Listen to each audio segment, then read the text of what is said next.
사랑의 주님, 우리 가운데 오셔서 우리의 삶의 모습을 직접 체휼하시고 우리 인간이 되신 주님, 주님이 우리 인간이 되셨기에 우리의 생각과 우리 감정과 우리 연약함을 아시는 주님, 십자가까지 지셔서 우리를 죄와 사망에서 건져주신 주님을 찬양합니다. 주님이 만드신 이 아름다운 세계,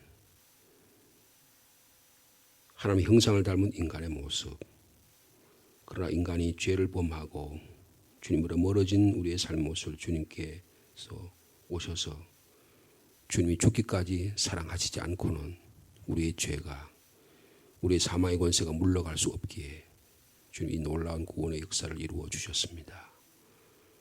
주님 이 구원의 감격을 가지고 이 한 주간도 살아왔습니다. 그러나 주님 보시기에 너무나 부끄럽고 우리 삶이 주님 보시기에 연약함을 이 시간에도 다시 한번 고백합니다. 주님, 저희를 불쌍히 여겨주시고 아름다우신 주님, 거룩하신 주님, 진리 되신 빛 되신 주님으로 인해서 우리 어둠이 물러가게 하여 주옵소서. 진리신 주님으로 인해서 우리의 거짓과 잘못된 것들이 깨어지게 하여 주옵소서. 하나님의 형상을 닮아가는 이 거룩한 성결의 삶을 오늘도 살아가기를 원하오니 주님 저희와 동행하시고 성령께서 말씀하여 주옵소서. 주님이 어떤 분인지를 더 분명히 더 깨닫기를 원합니다. 주님이 어떤 분인지를 알아야, 그 주님과 나의 관계가 어떤지를 알아야 더 주님께 가까이 가고 우리의 삶이 주님의 나라로 만들어가게 해주실 줄로 믿습니다. 이 거룩한 아침에 주님 바라보는 이 시간 되게 주님 축복하여 주옵소서. 예수님의 이름으로 기도하옵나이다. 아멘.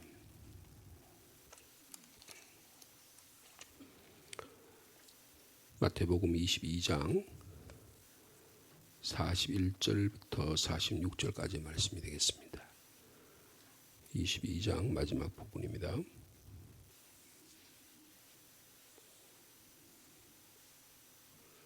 마태복음 22장 41절 말씀 제가 먼저 받도록하겠습니다. 바리새인들이 모였을 때에 예수께서 그들에게 물으시되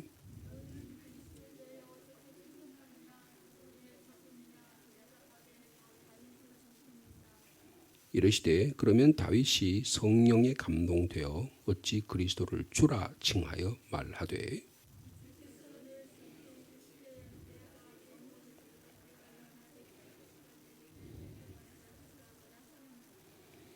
다윗이 그리스도를 주라 칭하였은즉 어찌 그의 자손이 되겠느냐 하시니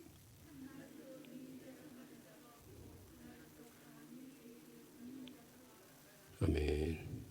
우리 지난 한 달 동안에 우리 교회 학교 유치부 그리고 중고등부 청년부 사이 끝나고 오늘 어저께부터 시작해서 오늘 오후에 우리 아동부 우리 교회 학교 여름 성경학교 마칩니다. 어저께 24명 우리 자녀들이 참석해서요. 좋은 환경 속에서 열심히 배우고 또 오늘 오전부터 이렇게 하는 말씀 배우고 그리고 어저께 5시에 마치고 왔더라고요. 와서 아동부실에서 간식도 주고 이렇게 하고 집으로 돌려보내는데 제가 같이 한 시간 한 30분 같이 어린아이들과 같이 시간을 지냈는데 어떠냐 하니까 재밌대요. 여자애들은 재밌다 그러는데요. 남자애들은 지겹대요. 근데도 또 오겠냐 그러니까 또 오겠대요. 그래서 또 어저께 또 우리 최자연 권사님 조카인가 봐요. 조카를 하나를 처음으로 데리고 왔는데 아이가 아주 그 마음에 들어하면서 또 오고 싶어하는 그런 모습을 봤습니다. 이 하나님의 나라를 어린아이들에게 초대했습니다.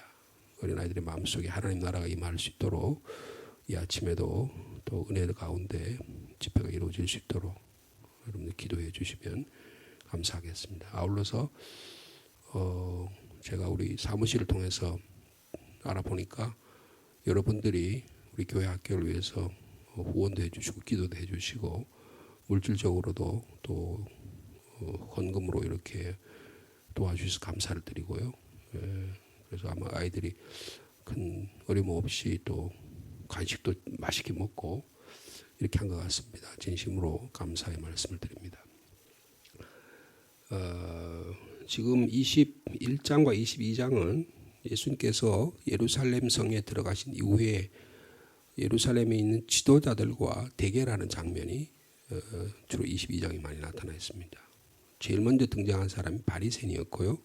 그 다음에 율법학자, 사두개인들, 헤롯 당 이런 사람들이었습니다. 결국은 또 마지막에 등장하는 사람들이 어제도 우리가 봤지만 사두개인들이 예수님과 대결했다가 여지없이 패했거든요. 그러니까 이번에는 율법사가 왔다 그랬습니다. 율법사는 바리새인 중에서 아주 정의의 사람. 근데 율법사가 와가지고도 예수님께 패하고 갔어요. 그러니까 자기들끼리 모여서 이거 어떡하지?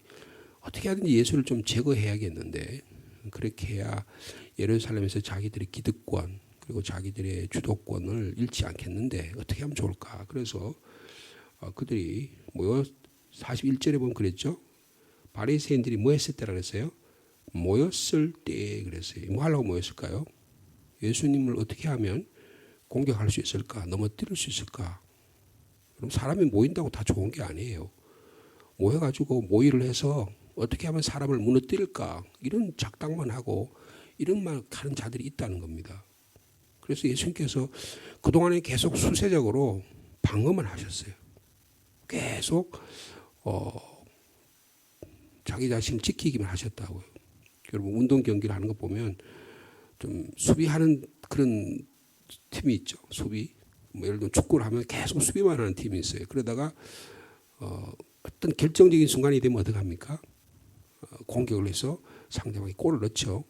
예수님 계속 수비만 하시다가 이제 결정적인 순간이 됐어요. 그래서 이제 이들을 공격하는 장면이 오늘 본문의 말씀이다. 이렇게 비유로 말씀해 드릴 수가 있겠습니다. 예수께서 그들에게 물으셨다 그랬습니다. 너희는 그리스도에 대해서 어떻게 생각하느냐? 누구의 자손이라고 생각하느냐? 대답해봐라. 이렇게 이야기합니다. 여기서 그리스도라고 하는 말은 그리스 말이에요. 그러니까 그리스도라는 말은 구원자라는 뜻인데 히브리 말로는 뭐죠? 메시아입니다. 그러니까 메시아라는 말과 그리스도라는 말은 똑같은 말이에요. 그리스도는 뭐고 메시아는 뭐냐? 그리스도라는 말은 그리스 말로 된 헬라 말이고 메시아는 히브리 말이다. 그렇게 얘기하십니다. 구약 성경 무슨 말로 쓰여 있죠? 히브리 말로 쓰여 있어. 그러니까 메시아라 그런 거고요. 그 메시아란 말을 셉투아진타 70인 번역을 통해서 헬라 말로 그 당시 알렉산더 대왕이 주전 333년에 전 이 서구 세계를 전부 다 통일한 다음에 그 다음에 거기서 사용한 언어가 코이네라고 하는 그리스 말이었었어요. 그래서 성경도 시간이 자꾸 지나니까 사람들이 히브리어는 잊어버리고 헬라 말을 다 하는 거예요. 국제적인 용어가 헬라 말이에요. 그러니까 오늘날 말하면 영어가 공통이었다 그렇게 볼 수 있습니다. 그 당시에 그 헬라 말은 그보다 훨씬 더 영향력이 있는 말이었다고 보시면 돼요. 그래서 필요에 따라서 그 히브리 성경으로 된 이 성경책을 그리스 말로 번역을 하게 된 것입니다. 그거를 70인역이라고 그래요. 이걸 셉투아진타라고 말하는데 예수님이 그리고 바울과 예수님의 제자들이 전부 다 구약을 인용할 때는 셉투아진타를 인용했습니다. 구약의 히브리 성경을 인용한 게 아니고 그래서 셉투아진타는 구약의 히브리 말로 된 성경과 동일한 영적 권위를 갖고 있어요. 그래서 예수님도 보세요. 너희는 메시아에 대해서 어떻게 말해? 이렇게 말해야 될 거 아니에요. 그죠? 근데 뭐라 그랬어요? 예수님도 하신 말씀이 그리스도에 대해서 어떻게 생각해요? 그러니까 예수님도 인간 땅에 오셔서 헬라 문명권이 있었다. 그런 것을 알 수가 있는 것입니다. 그래서 너희는 메시아 그리스도에 대해서 어떻게 생각하느냐? 그리고 누구의 자손이라 했는데 대답해봐라. 그렇게 말하니까 이 바리새인들이 뭐라고 대답합니까? 다윗의 자손이다. 이렇게 이야기하는 거예요. 여러분 이 다윗의 자손이라고 하는 말은 여러분 마태복음 1장 1절 한번 보실까요? 이게 얼마나 중요한 대답이냐 하는 것을 볼 수 있는데요. 1장 1절에 뭐라고 되어 있죠? 아브라함과 다윗의 자손 예수 그리스도의 계보, 즉 족보다. 그렇게 얘기했어요. 그러니까 우리말로는 아브라함이란 말이 먼저 나왔지만 원래 성경에 보면 다윗의 자손, 아브라함의 자손 이렇게 되어 있어요. 그러니까 다윗이란 말이 먼저 나와요. 그러니까 예수 그리스도는 뭐라고요? 누구라고요? 다윗의 자손이라는 게 마태복음이 우리에게 가르쳐주는 핵심이에요. 자, 그러니까 정확하게 대답을 했죠. 이 바리새인들이 다윗의 자손이다. 그렇게 이야기하고 있습니다. 여러분, 이 다윗의 자손이란 말은 사무엘 하 7장에 있는 말씀입니다. 그러니까 마태복음이 우리에게 가르쳐주는 중요한 그 교훈 중에 하나는 말은 예수 그리스도가 누구냐, 예수 그리스도 어떤 일을 하셨냐라고 하는 것을 우리에게 말씀해 주실 때는 어디에 근거해서 하는 말이에요?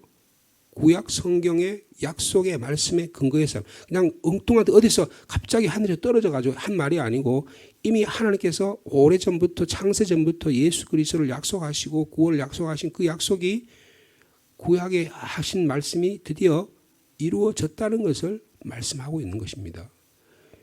여러분, 그러므로 구약 성경 우리에게 있어서 예수 그리스도를 믿는 우리에게는 대단히 중요한 거예요. 약속하신 약속이 이루어졌기 때문에 그 약속에 근거해서 우리가 믿는 거예요. 그래서 구약을 믿지 않고 신약만 믿는다. 이건 아주 잘못된 신앙적인 사고방식, 대단히 위험한 사고방식이라는 것을 볼 수가 있는 것입니다. 그래서 사무엘하 7장에 보면 하나님께서 다윗이 말해요. 천하를 통일을 했어요. 그래서 예루살렘이라는 성을, 다윗성을 뺏었습니다. 그리고 거기다 이제 성을, 자기 왕궁을 만들어요. 다윗성을 만들어요. 그러니까 이제 모든 백성들이 다윗을 중심으로 해서 남북의 12지파들이 모여들기 시작하고 안정이 되어 갑니다. 그러니까 다윗이 생각하는 거예요. 나는 이런 좋은 왕궁에서 사는데 하나님의 처소는 저 천막에 저렇게 하나님의 괴를 저렇게 모셔서 되겠냐, 이런 생각을 하게 돼요. 참 아름다운 생각이죠. 그래서 어떻게 합니까? 내가 나단을 불러가지고 내가 하나님의 성전을 지어드려야겠다. 어떻게 생각합니까? 하고 하나님의 사람이 물어보니까 나단이 뭐라 그럽니까? 아, 좋습니다. 임금님 그렇게 하시죠. 그래, 나단이 집에 왔는데 하나님께서 말씀하시는 거예요. 너 다윗한테 가서 너는 못 짓겠다 그래라. 다윗은 너는 지을 수 없다 그래라. 네 아들 때 가서 지으라 그래라. 그래서 다윗이 기도합니다. 그래서 그때 나오는 기도 제목이 나와요. 그게 사무엘하 7장입니다. 이 다윗의 자손이라는 말이 나왔으니까 그 말씀 한번 짚어보고 넘어가겠습니다. 사무엘하, 구약 성경 사무엘하 7장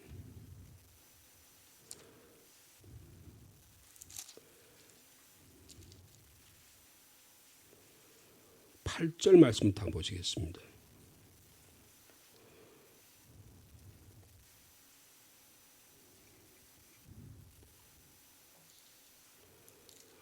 나단에게 하신 말씀이에요. 너가 가서 다윗 왕에게 이런 말을 해라라고 하는 말 가운데 있는데요. 472면 구약성경 사무엘하 7장 8절입니다. 그러므로 이제 내 종 다윗에게 이와 같이 말하라. 나단에게 명령하신 말씀이죠. 만군의 여호와께서 이와 같이 말씀하시기를 내가 너를 목장 곧 양을 따르는 데서 데려다가 내 백성 이스라엘의 주권자로 삼고 내가 가는 모든 곳에서 내가 너와 함께 있어 내 모든 원수를 내 앞에서 멸하였은즉 땅에서 위대한 자들이 이름같이 내 이름을 위대하게 만들어 주리라. 그러니까 하나님께서 8번째 아들 막동이를 양치는 자들인 다윗을 기름을 부어서 왕으로 세우셨다는 것이죠. 그리고 12지파가 아주 갈등이 많이 일어나는, 그리고 사울 왕과의 갈등이 일어났던 이런 일들을 다 처리하게 하시고 그 다음에 왕으로 세워졌다. 그리고 10절에 보면 내가 또 내 백성 이스라엘을 위해 한 곳을 정하여 그를 심고 그를 거주하게 하고 다시 옮기지 못하게 하여 악한 종류로 전과 같이 그를 해하지 못하게 하여 11절에 전에 내가 사사에게 명령하여 내 백성 이스라엘을 다스리는 때와 같지 아니하게 하고 사사시대의 혼란스러운 것들을 정리하고 너를 모든 원수에게서 벗어나 편히 쉬게 하리라. 그 다음부터 이제 중요한 말이에요. 여호와가 또 내게 이르노니 여호와가 너를 위하여 집을 짓고, 주님 제가 주님을 위해서 집을 짓겠습니다. 그러니까 야, 웃기는 소리 하지 마라. 내가 너를 위해 집을 짓는 거야. 이 집을 짓는다는 것은 건물을 짓는다는 뜻도 있지만 다윗의 혈통을 축복하신다는 뜻도 되는 거예요. 그래서 내가 너를 위해 집을 짓고 너의 수완이 차서 내 조상들과 함께 누울 때 뭐라 그랬어요? 자, 그다음 같이 읽어보시다. 내가 내 몸에서 날 내 씨를 내 뒤에 세워 그의 나라를 견고하게 하리라. 그는 내 이름을 위하여 집을 건축하시오. 나는 그의 나라의 왕위를 영원히 견고하게 하리라. 여러분들 그 씨가 누구예요? 예수 그리스도입니다. 그러니까 다윗의 자손이라고 이제 지금 이 바리새인들이 도대체 메시아가 누구냐 그렇게 말하니까 다윗의 자손입니다고 할 때 그 다윗의 자손이라고 말이 어디서 나온 거예요? 이 말에서 나온 거예요.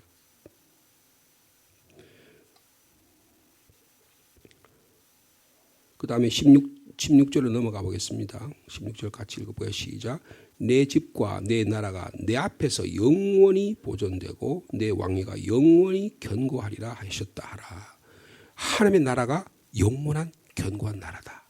그렇게 말씀하고 있는 것입니다. 그래서 지금 우리 다시 우리 마태복음으로 돌아가서요. 그래서 그리스도에 대해서 어떻게 생각하느냐. 그리스도가 누구의 자손인가 아주 정확하게 대해서 다윗의 자손입니다. 정확히 대답했어요. 그러니까 예수님께서 한 걸음 더 나갑니다. 자, 43절 말씀, 44절 말씀 같이 읽겠습니다. 시작. 이르시되 그러면 다윗이 성령에 감동되어 어찌하여 그리스도를 주라 칭하여 말하되 주께서 내 주께 이르시되 내가 내 원수를 내 발 아래 둘 때까지 내 우편에 앉아 있으라 하셨다 하였느냐. 여러분 이것은 시편 110편에 있는 말씀을 주님께서 인용하신 것입니다. 시편은 누구의 시예요? 다윗의 시예요. 그러니까 다윗이 너의 후손을 통해서 영원한 나라가 견고하게 되리라. 사무엘하에 그렇게 약속하셨죠. 그러면 예수 그리스도는 육신으로 보면 다윗의 후손이에요. 그죠? 후손이에요. 그런데 그 주님이 오실 그 주님을 보고 다윗이 뭐라고 그러는 거예요? 주님, 나의 주님 그랬다는 거예요. 말이 안 되잖아요. 자기의 많은 후대에 태어날 후손을 보고 내 주님이라고 하는 게 말이 되냐 그 말이에요. 근데 거기에 마태가 뭐라고 말했냐면 43절 그러면 다윗이 뭐 어떻게 됐어요? 성령에 감동되어 어찌하여 그리스도를 주라지. 여러분 다윗이 말이에요. 자기 후손을 나의 주님이라고 말할 수 있었던 것은 어떻게 해서 그렇다는 거예요? 성령에 감동될 때 일어난다는 거예요. 그러니까 예수를 그리스도라고, 예수를 나의 주님이라고, 예수의 나의 생명이라고, 예수의 나의 빛이 되신다고 고백할 수 있는 것은 뭐로 인해서만 된다? 성령의 감동하심으로는 된다는 거예요. 여러분 성령의 감동이, 성령의 은총이 저 여러분 가운데 있기를 축복합니다. 그러니까 올바른 신앙 고백은 성령의 역사하심을 통해서 일어나는 거다라고 하는 것을 아주 분명하게 말씀해 주고 있는 것입니다. 어떻게 해야 어떤 때에 예수님이 예수 그리스도 하나님의 아들이요 메시아의 그리스도임을 믿어지게 되는가? 성령의 감동으로 기록되었다. 성령의 감동으로 우리가 그런 일이 일어나게 된다. 육시로는 예수님이 다윗의 후손이고 할아버지인 다윗이요 한참 손자인 앞으로 태어날 후손에게 주님이라고 부르는 것이 어떻게 가능하냐? 바리새인들은요 메시아를 기대하고 있잖아요. 다윗의 자손이라고 기대하고 있잖아요. 그죠? 근데 당신은 지금 나사렛 출신 요셉의 아들 아니요. 말이 되는 겁니까? 그렇게 이야기하는 거예요. 근데 마태복음 보면 어떻게 돼요? 예수가 나사렛 요셉이 족보를 올라가면 다윗의 자손이라는 거예요. 그러면서 로마 제국을 뒤엎고 위대한 정복자, 지도자, 해방자로서 오실 그런 주님은 인정하지만 나사렛 목자 요셉의 아들인 그런 사람을 주님으로는 내가 받아들일 수 없다라고 하는 생각을 갖고 있는 거예요. 여러분 예수를 그리스도로 나의 삶의 주인으로 인정할 수 있는 것은 사람의 힘으로 되는 것이 아닙니다. 교회가 막 조직을 해가지고 야 우리 그렇게 합시다 해가지고 그래서 교회 공동체가 막 몇 억이 인구가 그래가지고 합의하니까 된 게 아니라고 그 말이에요. 교황이 칙령을 내려가지고 이렇게 예수는 하나님의 아들이다라고 말했다 그래서 된 게 아니라 그 말이에요. 성령께서 우리 마음을 감동시켜 주셔서 성경의 기록을 통해서 이렇게 객관적인 근거인 성경을 통해서 성령께서 주체적으로 우리에게 찾아오셔서 이렇게 고백하게 하셨다고 말이에요. 여러분, 성령의 감동 없이는 믿어지지 않는 것이 하나님의 나라입니다. 다윗도 그랬다는 거예요. 그러면 그 당시에 이 말씀을 듣는 예수님의 말씀을 듣는 사람들도 성령의 감동이 돼서 그렇게 돼야 되겠죠. 그런데 그렇게 하지 못했어요. 오히려 예수님을 죽이려고 혈안이 된 것입니다. 성령을 가장 잘한다고 생각하는 사람들이 그렇게 했다는 거예요. 성령의 역사가 일어나지 않는 것이죠. 오늘날도 우리 경우도 마찬가지입니다. 똑같이 교회 자리에 나왔는데 성령께서 역사하셔서 성령의 감동을 터져서 그거 하나님께 바나바처럼 하나님 재물을 다 갖다 바치고 있는 사람이 있는가 하면 아나니아와 삽비라처럼 성령을 속이고 하나님이 주신 은혜를 다 까먹어가지고 자기 목숨까지 잃어버리는 그런 안타까운 일도 초대교회에 있지 않았습니까? 성령의 감동이 되어야 그리스도를 주라고 고백한다는 거예요. 자, 그 다음에 44절 말씀 같이 읽겠습니다. 시작. 주께서 내 주께 이르시되 내가 내 원수를 내 발 아래에 둘 때까지 내 우편에 앉아 있으라 하셨다 하였느냐. 이 시편 110편 요 3절의 말씀을 인용하고 여기서 주께서 이 주는 누굴까요? 하나님 아버지예요. 성부 하나님께서 그 다음에 내 주는 누구예요? 성자 예수님의 메시아라고요. 그러니까 하나님 아버지께서 아들이신 주님께, 그러니까 다윗이 그런 게 내 주님이라고 고백했다 그러잖아요. 그러니까 여기서 주는 내 주라고 할 때 이 주는 메시아를 말씀하시는 거예요. 성부 하나님께서 내 주께 이르시되 내가 누구예요? 하나님이 너는 누구예요? 메시아예요. 내 원수를 너의 발 아래에 둘 때까지 너는 내 우편에 앉아 있으라. 그렇게 시편에 기록하고 있다고 말씀이죠. 자, 그러면 봐라. 다윗이 시편 110편에서 예수님께서 바리새인에게 하는 말이에요. 이렇게 자기 후손인 이 메시아를 향해서 주님이라고 키리오스라고 로드 나의 주님이라고 말씀했는데 그게 근데 어떻게 다윗의 후손이 되겠느냐? 너 무슨 뜻이 알겠어? 이렇게 말하는 거예요. 바리새인들이 성경 박사고 바리새인들이 성경의 권위자들이에요. 그런데 이 말씀을 전혀 이해하지 못하는 것입니다. 그래서 결과가 어떻게 됐습니까? 46절 말씀 같이 읽겠습니다. 시작. 한마디도 능히 대답하는 자가 없고 그날부터 감히 그에게 묻는 자도 없더라. 여러분, 여기에 우리가 또 이해할 필요가 있는 구절이 시편 110편의 말씀입니다. 주님께서 모든 권세를 가지고 원수를 다 주님의 발 아래 둘 때까지 주님의 하늘 우편에 앉아 있다라고 하는 말이에요. 자, 이 말씀은 다니엘서에서 온 말씀이에요. 메시아에 대해서는 사무엘 하엘을 통해서 나타나는 메시아에 대한 생각이 있는가 하면 또 하나의 말씀이 다니엘서 말씀이에요. 이 말씀도 꼭 찾을 필요가 있어요. 교회에서는 잘 안 가르치는데 다니엘 말씀이 대단히 중요합니다. 다니엘 7장이에요. 한번 보세요. 구약성경 한 구절만 더 찾아보겠습니다. 신학교에 가면 이 말씀이 암송 구절이에요.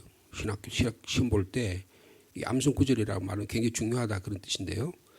다니엘 7장 13절 14절 말씀입니다. 구약성경 1245면입니다.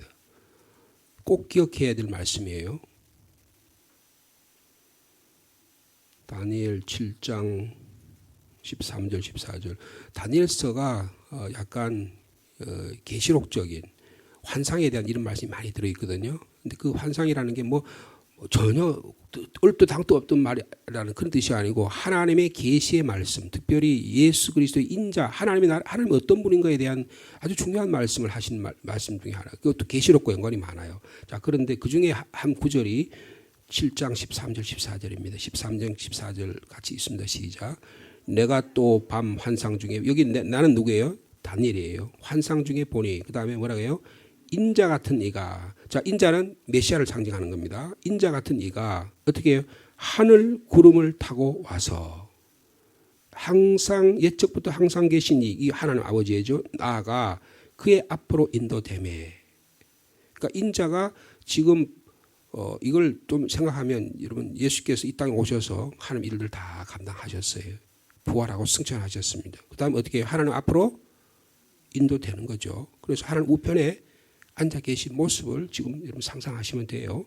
자, 인도됨에 자, 그에게 자, 14절 말씀 읽겠습니다. 그에게 권세와 영광과 나라를 주고 모든 백성과 나라들과 다른 언어를 말하는 모든 자들이 그를 섬기게 하였으니 그분의 권세는 소멸되지 아니하는 영원한 권세요. 그의 나라는 멸망하지 아니할 것이니라. 그러니까 주님께 인도되어서 주님 우편에 계시면서 주님께서 하신 권세가 어떤 권세라요? 세상의 모든 권세를 주님이 하나님 아버지께서 예수 그리스도에게 주셨다는 거예요. 그래서 그 권세와 영광과 나라를 주고 모든 백성, 그러니까 다윗의 자손으로 오시는 분은 이스라엘의 예루살렘 성을 정복해가지고 로마 사람을 몰아내기 위해서 오신 분이 아니다 그 말이에요. 모든 인류를 모든 것을 하나님께서 그에게 주신 권세다 그 말이에요. 백성과 나라를 그 다음에 모든 다른 언어를 말하는 모든 자들이 그를 섬기게 한다는 거잖아요. 여러분 인자로 오시는 메시아로 오시는 예수 그리스도는 온 세상을 통치하시는 주님이라는 것을 말씀해 주고 그러니까 성에 감동돼서 다윗이 이 조그만 요 예루살렘 성을 이 성을 나에게 내가 후손들이 통치하겠다 그런 뜻이 전혀 아니다 그 말이에요. 주님께서 예루살렘에 오셨지만 앞으로 모든 인류가 주님께 무릎을 꿇는 역사가 일어나게 된다는 것이죠. 이것이 축복의 역사입니다. 주님 그걸 가르치는 거예요. 자, 이거는 지금 다니엘만 이야기한 거 아브라함한테 이야기하는 이야기예요. 자, 창세기 12장 한 절만 더 보겠습니다. 창세기 12장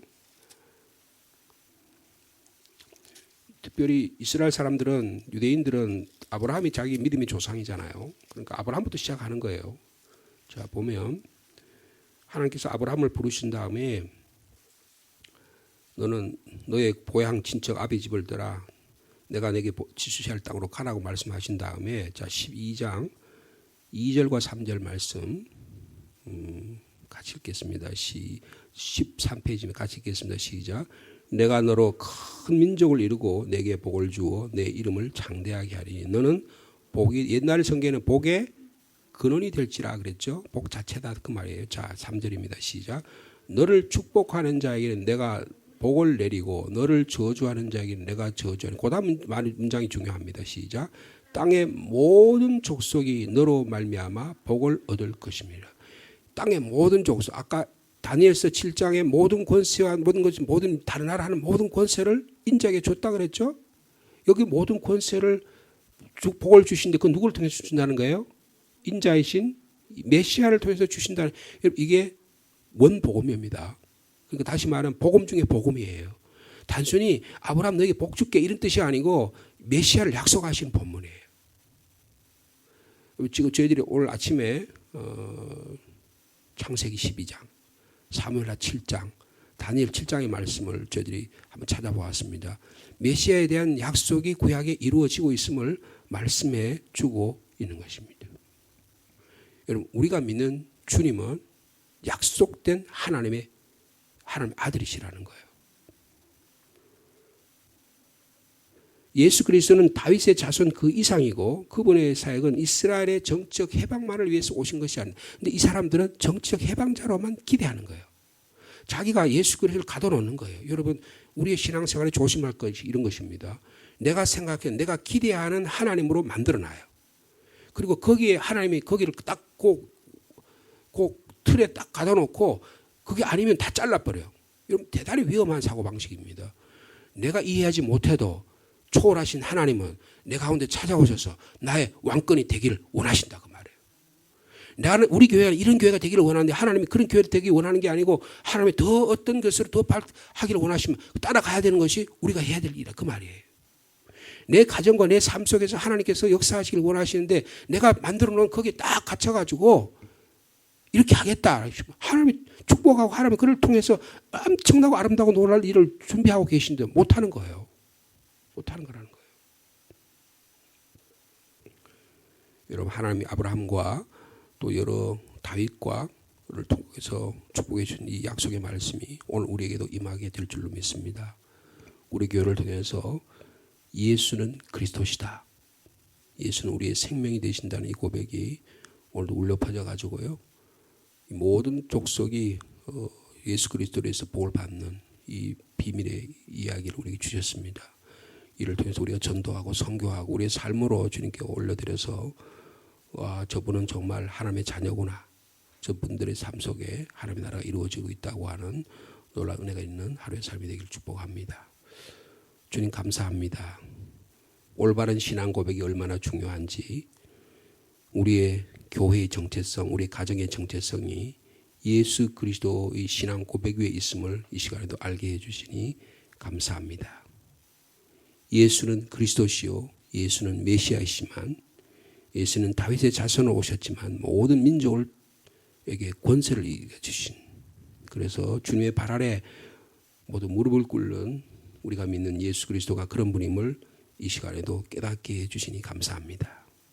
성령의 감동으로 깨닫게 해주시니 감사합니다. 주님이 말씀하실 때 주님 제가 주님 말씀을 따르겠습니다. 이 만왕의 왕이신 주님 앞에 그 주님을 나의 구주로 믿는 이 기쁨과 감격을 마음껏 누리는 오늘 하루의 삶이 될 수 있도록 주께서 축복하여 주옵소서. 주님을 이런 분으로 오신 주님을 우리의 경험 안에 가두어 놓지 않기를 원합니다. 우리의 체험 안에 가둬지지 않기를 원합니다. 주님 우리의 신앙 고백이 더 분명해지고 주님을 알아가는 지식이 넓어지고 깊어져서 하나님의 나라가 우리 삶 가운데 어떻게 이루어진지를 깊이 깨닫는 복된 시간들이 되도록 주께서 축복하여 주옵소서. 주님 기도드립니다. 교회학교 여름 성경학교 수련회 은혜 가운데 마치게 됨을 감사합니다. 오늘 마지막 아동부 우리 24명의 어린이들과 교사들이 함께 하나님 나라 만들어 갈 때에 성령께서 어린 심령 위에 찾아가셔서 그들 가운데 주님이 어떤 분이고 주님이 나의 삶을 이렇게 인도하고 계시다고 하는 믿음의 확신이 일어나도록 주께서 역사하여 주옵소서. 어릴 때부터 하나님의 나라가 이루어진 일은 참으로 아름다운 일이고 귀한 일입니다. 이런 일을 위해서 헌신하고 기도하고 후원한 귀한 주의 종들을 축복해 주시고 그들의 자녀들에게도 복의 복을 더하여 주시옵소서. 하나님 아버지 우리 교회가 예수 그리스도를 올바로 고백하는 귀한 교회 되게 도와주시고 성령의 감동과 성령의 충만함으로 이를 감당하도록 주께서 역사하여 주옵소서. 우리의 연약함을 아시는 주님 이 시간에도 조용히 주님 앞에 머리 숙이며 기도드립니다. 저의 연약함을 주님 강하게 하여 주옵소서. 저의 믿음 없음을 불쌍히 여겨 주시옵소서. 우리 가정을 축복해 주시고 자녀를 축복해 주시고 하나님의 일 감당할 때마다 성령의 충만함으로 능히 감당하도록 필요한 모든 것도 주님이 채워 주시옵소서. 하나님의 교회를 위해 애쓰는 주의 종들에게 복의 복을 더해 주시고 또 사랑하는 자녀들 군문에 나가 있는 자녀 직장과 일터로 나가 있는 자녀 해외에 나가 있는 자녀까지 한 사람 한 사람 주님 붙잡아 주시고 믿음의 길에 어긋나지 않도록 주님 날개 그늘 아래 주님 품으시고 보호하여 주옵소서. 이 나라 민족을 위해서도 기도합니다. 정치, 경제, 사회적으로 잘 안정되게 하시고 좋은 믿음의 사람 주님 보내주셔서 좋은 정치가 일어나게 하여 주시고 경제가 활성화되게 도와주시고 특별히 코로나19의 방역이 잘 이루어져서 우리가 더 악화되지 않도록 주님께서 함께하여 주옵소서. 주일을 준비하는 나날들이 복되게 하여 주옵소서. 예수님의 이름으로 기도하옵나이다.